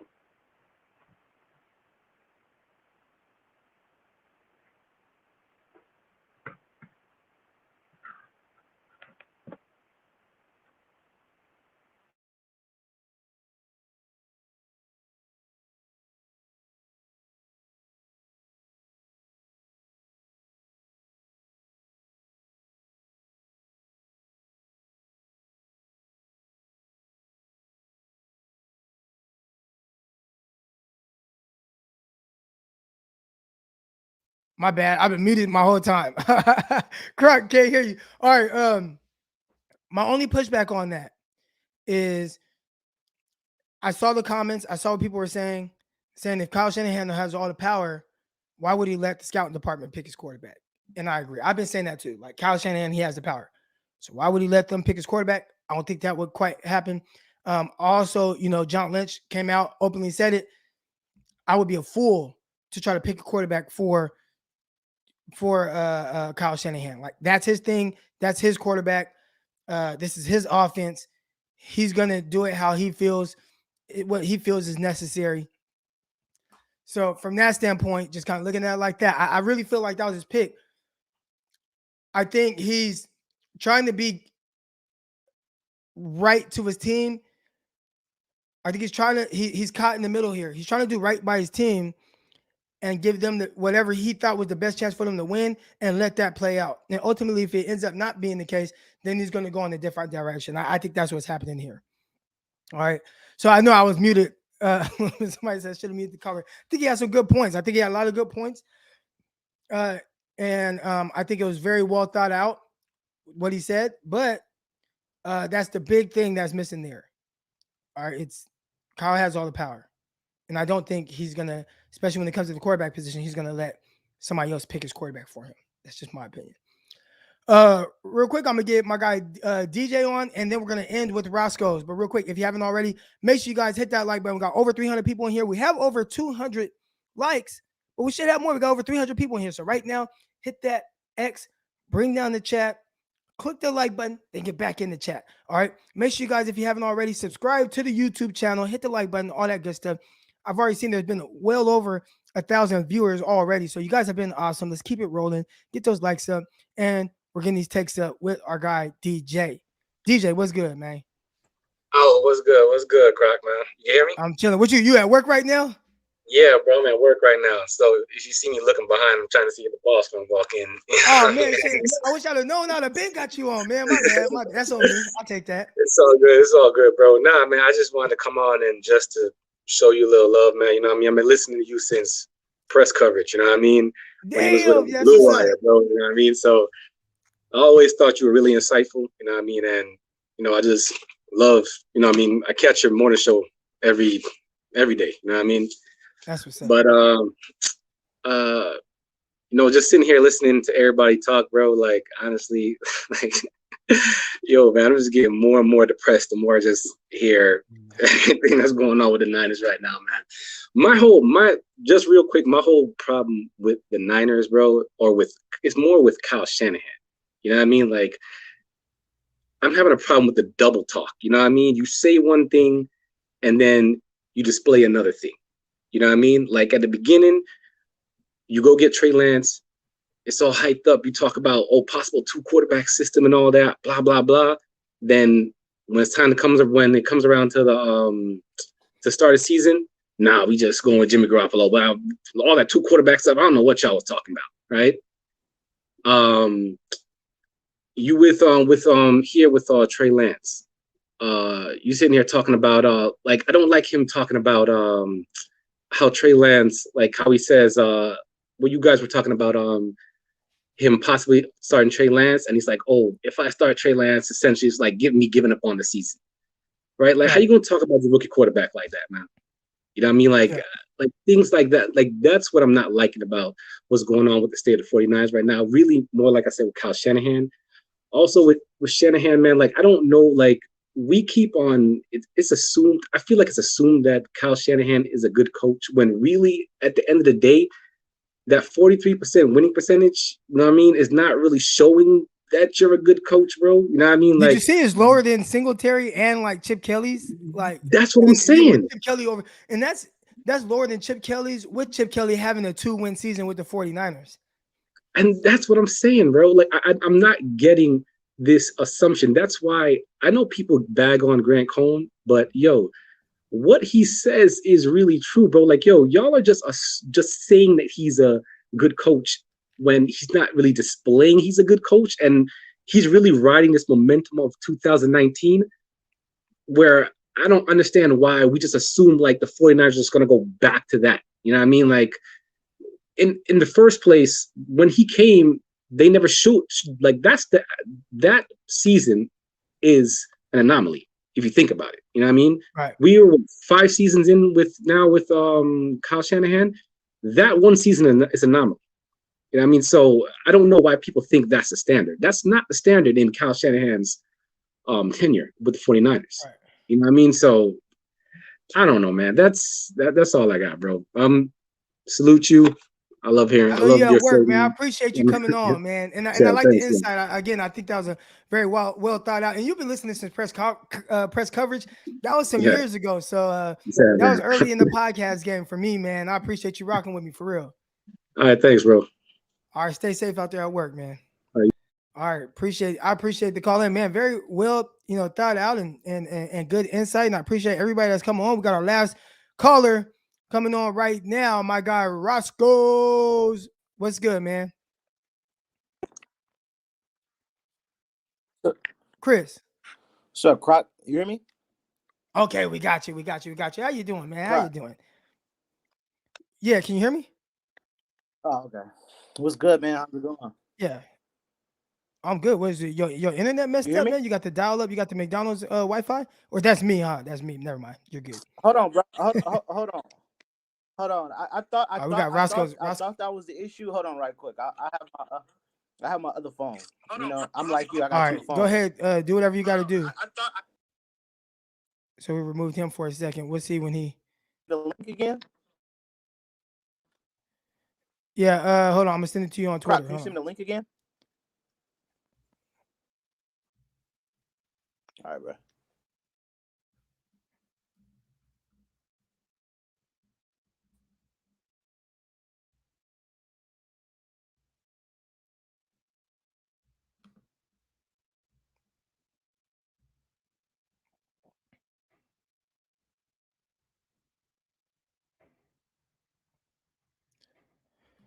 All right. We'll see if we can get Roscoe's back in here. I just sent him another link. All right. But anyways, let me kick him from the studio. Boom. All right. Appreciate everybody sitting here. Roscoe's, he's going to be the last caller of today. Then obviously we'll be right back here tomorrow. Same time, same place. Got over 300 people in here. So I know there's probably some new listeners. This is a community, man.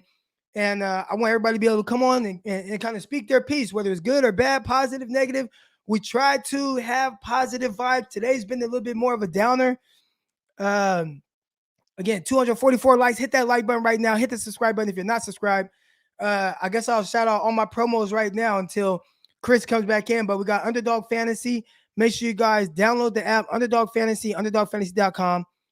Use promo code Crocky when you sign up. And right now they have a great promotion.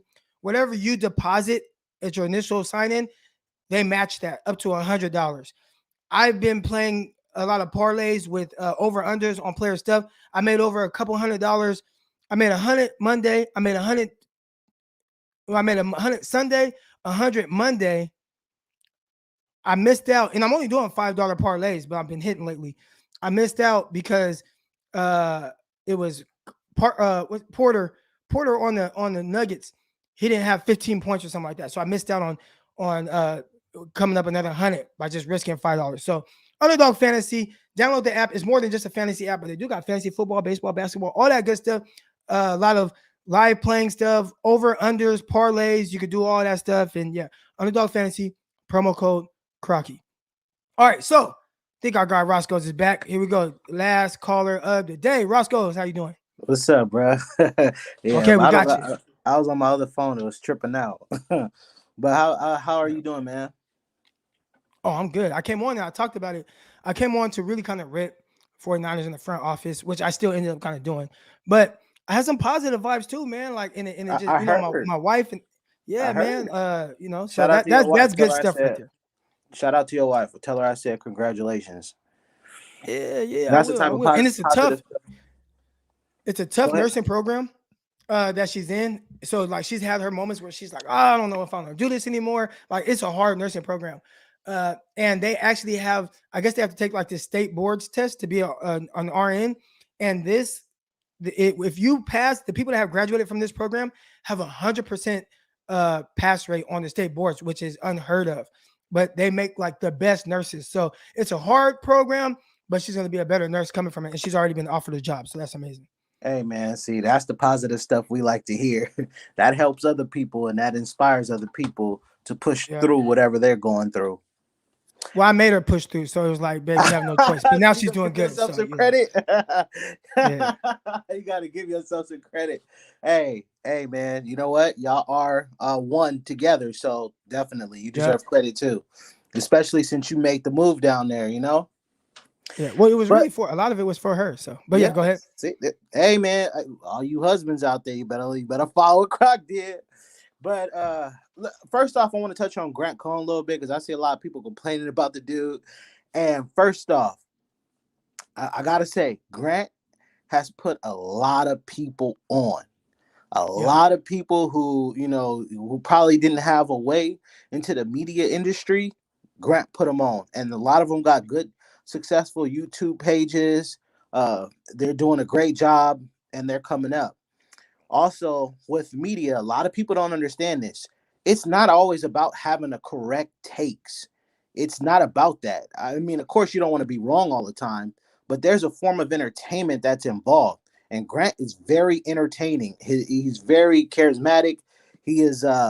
Yes, he does troll sometimes, but it's all in fun. And he's like. Well, he does it on Twitter, and that's what most people see. So I think that's the issue. Real quick, sorry to cut you off. Grant trolls on Twitter for sure, but I think if you don't actually like watch the show or listen to him talk, then you just take like this, 2-sentence tweet. And then, that he does on purpose. I know he does it on purpose. He's trolling for sure. But if you take that and you just say, well, that's just who he is, then you end up not liking him. But again, I had the pleasure of meeting him in person while doing media for the 49ers and being credentialed. And that's when I was like, oh, this dude's nothing like his tweets. So that it kind of added some context to his tweets that he puts out there. So that's kind of my experience with him. Yeah. And at the end of the day, it's like this. There's a method to the madness. And most people start out disliking Grant Cohn, just like me. I didn't like the dude. I couldn't stand him. And then I was like, oh man, I like the guy. He's pretty much on the things he says. And that's what I get to my next point is at the end of the day, Grant was right the whole time. While a lot of people was, thinking he was crazy, Grant was calling out Kyle Shanahan, like, is he a good coach? Is he not? Why are we praising this guy to be a genius? He got on the front office. He got on the Kinlaw pick. He got on the Pettis pick. I mean, he got on a lot of the free agent signings. Like Grant, at the end of the day, from training camp, and that's where I started to like him because it seemed like he was the only reporter that was actually reporting real things at training camp. From training camp till now, he's been money. So if folks want real reporting and not the media that sucks up to the Niners all the time, then you should follow him. And that's why he has the #1 YouTube page amongst all, 49er reporters. I mean, I was looking at some of his videos this morning before I even got on the show, and he's outperforming the 49ers actual media page. So he must be doing something right. Folks got to, get all that crying out of their system. But we on a Crocky show, and Eric Crocker's been killing it. I see why people like Eric. Eric is very personable, and he always listens to both sides of everything, and he gives you perspectives he gives you a fan perspective, but he also gives you a front office perspective. And then and that's called balance. And that's why most people like you, is you're a very balanced dude. But yes, Croc, you do need to start doing some takes. I need you to get them takes out. Because balance doesn't get the like, and I try to do this organically, right? Like with me, I don't want to be a hot takey person. You know that. Like we talk about, you don't have to when we talk about content. I want to just bring everybody has their different niches and what they push for.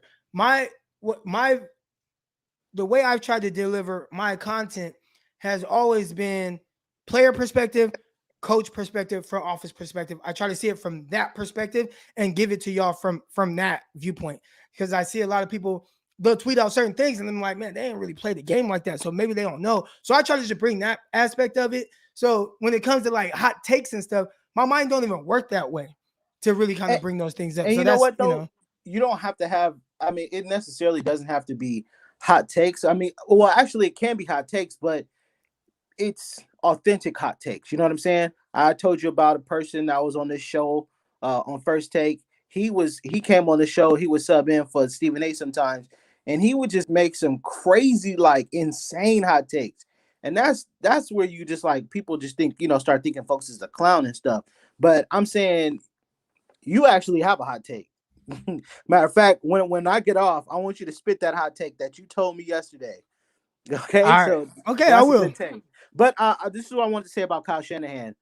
I think the reason why, now this is just speculation, but I think Kyle Shanahan is not benching Jimmy Garoppolo is because he don't want the vets to seem like he's giving up on the season. Right. And then I also think, and then as far as the front office, I think it's crazy for them to think that, okay, the Patriots offer us a second-round pick, but we want a first. And they've been headstrong about wanting a first because that wasn't the first report yesterday about the Niners wanting the first-round pick for Jimmy Garoppolo. Right. That was actually reported several times throughout the season or throughout the offseason. They wanted a first-round pick for a guy who looked very mediocre the year before. And so to think that he was going to come in here and just go crazy this year was almost asinine. Literally crazy. But, they're the front office. They do their things. And then I think the biggest thing is the wrongs of the past. The wrongs of the past is catching up with them. And that's starting with 2017. You had time to go get your guy. You had the right opportunity to go get your QB. Now you're in year 5, and now you have to go get your QB. And then on top of that, if you look at the 2017 draft, there's only 2 players remaining. And our first 5 picks are not even on the team. I mean, we had a bunch of picks, but the first 5 picks not even on the team. So yep. I think a lot of what they did in the past is catching up to them. And I think Kyle needs to lose. I think Kyle needs to lose the because I mean he has final say on the 53, and I think he needs to lose that title, or not even the title, but just lose that what do you call it? Lose that role, I guess you could say. He should not be he should not have the final say. And if you have to let John Lynch go and Adam Peters go, whatever, do what you got to do, because we need a GM who's gonna make the moves. And Kyle, you do the coaching. That's it. Yep. No, I agree, but all right. Appreciate you coming on. And I'll that take off, though. I need you to get that take off. All right, I'll get that take off. And then we'll start with what we're doing right now, which is breaking news. Looks like Khalil Mack will be out Sunday. I actually fact-checked this while Chris was talking, saw it on Twitter, and I saw the reports from the big dogs in the media. Side note, I'm not a media member. All right, me and Chris, we had this conversation yesterday. We were talking. And he was like, "Oh, something about me being a member of the media." I'm like, "Bro, what? I'm not a member of the media. Like, I'm just Eric Crocker, man." All right, so but I hope to have a platform for other people that aspire to be media members. All right, and it starts with this right here: breaking news: Khalil Mack out. And I saw another person tweet out that the universe is just daring Kyle Shanahan to win a game. Everything is going the 49ers way.